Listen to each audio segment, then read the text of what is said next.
తెలంగాణ రాష్ట్రంలో petrol, diesel మరియు LPG సిలిండర్ల కొరత ఉందంటూ సోషల్ మీడియాలో వైరల్ అవుతున్న వార్తలు పూర్తిగా అవాస్తవమని ప్రభుత్వ రంగ చమురు మార్కెట్ సంస్థలు స్పష్టం చేశాయి. రాష్ట్రంలో ఎక్కడా ఇంధన కొరత లేదని, ప్రజలు ఆందోళన చెందాల్సిన అవసరం లేదని ఆయిల్ కంపెనీలు భరోసా కల్పించాయి. ఈ మేరకు ఆయిల్ మార్కెటింగ్ కంపెనీల రాష్ట్ర కోఆర్డినేటర్ అధికారిక ప్రకటన విడుదల చేసి వదంతులను నమ్మవద్దని ప్రజలకు విజ్ఞప్తి చేశారు. ప్రస్తుతం తెలంగాణ వ్యాప్తంగా పెట్రోల్ బంకులు, గ్యాస్ ఏజెన్సీల వద్ద సరిపడా నిల్వలు ఉన్నాయని అధికారులు తెలిపారు. ప్రజల అవసరాలకు అనుగుణంగా నిరంతర సరఫరా కొనసాగుతోందని, ఎక్కడా సరఫరా అంతరాయం లేదని పేర్కొన్నారు.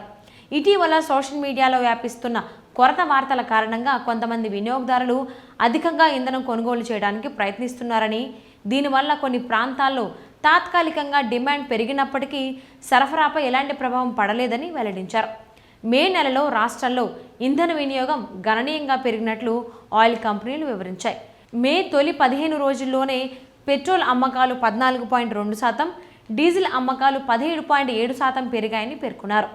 డిమాండ్ భారీగా పెరిగిన సరఫరా వ్యవస్థను సమర్థంగా నిర్వహిస్తున్నామని చెప్పారు.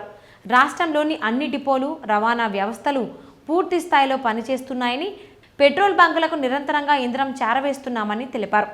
ప్రజలకు ఎలాంటి ఇబ్బందులు తలెత్తకుండా అదనపు ట్యాంకర్లను కూడా వినియోగిస్తున్నట్లు వెల్లడించారు. ఎల్పీజీ గ్యాస్ సరఫరాపై కూడా ఎలాంటి సమస్య లేదని ఆయిల్ కంపెనీలు స్పష్టం చేశాయి. వేసవికాలం కారణంగా గృహ వినియోగం కొంత తగ్గిందని, దీంతో బుకింగ్స్లో స్వల్ప మార్పులు కనిపిస్తున్నాయని తెలిపారు. అధిక ఉష్ణోగ్రతల వల్ల చాలామంది వినియోగదారులు ముందుగానే బుకింగ్ చేయడం తగ్గించారని, ఇది ప్రతి ఏడాది వేసవిలో సాధారణంగా కనిపించే పరిస్థితులని వివరించారు. మే 17 వరకు రాష్ట్ర వ్యాప్తంగా 20.06 లక్షల గృహవసర ఎల్పీజీ సిలిండర్లను విజయవంతంగా డెలివరీ చేసినట్టు వెల్లడించారు.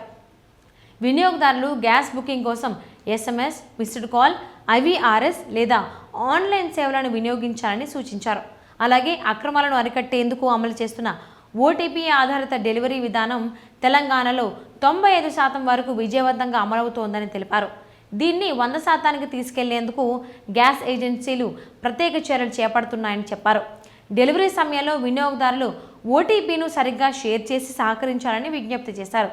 అధికారిక సమాచారం కాకుండా సోషల్ మీడియాలో వస్తున్న నకిలీ పోస్టులు, వదంతులను నమ్మవద్దని ఆయిల్ కంపెనీలు ప్రజలకు సూచించాయి. అనవసరంగా ఇంధనం నిల్వ చేసుకోవడానికి ప్రయత్నించవద్దని, సాధారణ అవసరాల మేరకు మాత్రమే కొనుగోలు చేయాలని కోరాయి. రాష్ట్రంలో పెట్రోల్, డీజిల్, గ్యాస్ సరఫరా పూర్తిగా సాధారణంగానే కొనసాగుతోందని మరోసారి స్పష్టం చేశాయి.